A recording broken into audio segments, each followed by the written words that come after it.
নির্বাচনের আগে সম্ভাব্য প্রার্থীরা মসজিদে গিয়ে যে রাজনৈতিক দোয়া চান অথবা দোয়া চাওয়ার মাধ্যমে তাদের রাজনৈতিক কর্মকাণ্ড পরিচালনা করেন, এটা মসজিদের আদবের খেলাফ।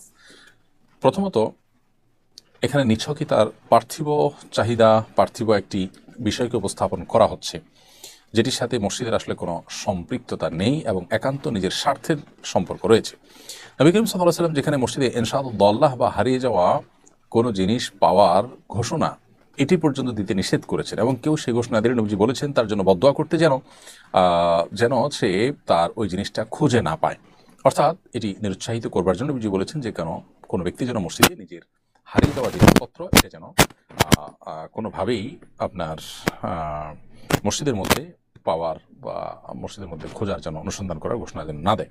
ঠিক একইভাবে আপনি মসজিদে যখন রাজনৈতিক প্রচারণায় লিপ্ত হবেন, সেখানে যখন আপনি কোনো আপনার গণসংযোগ জাতীয় দোয়া বা যেটাই হোক করবেন, সেটা আপনার পার্থিব একটা বিষয় আপনি মানুষের কাছে চাইতে গেছেন মসজিদে, এটি অনুচিত, নাজায়েজ হবে। আর সবচেয়ে বড় বিষয় হলো যে এর মধ্য দিয়ে মসজিদের যে গাম্ভীর্য, মসজিদের যে আপনার সবার জন্য মসজিদটাকে সমানভাবে উন্মুক্ত রাখা এবং এটি ইবাদতের জায়গা, সেই জায়গা থেকে একটু হলেও মসজিদকে অন্য কাজে ব্যবহার করা হয়, এবং এর ফলশ্রুতিতে রাজনৈতিক দ্বন্দ্বের আশঙ্কা তৈরি হয়। কারণ কোন দলে মানুষ গেল, কোন দলে মানুষ গেল না, কে সুযোগ পেলে, কে সুযোগ পেল না, সেখানে এই ধরনের প্রচারণায় গেলে অনেক সময় মানুষ হট্টগোল করে, হট্টগোল করে, বিভিন্ন দলে মানুষ থাকে।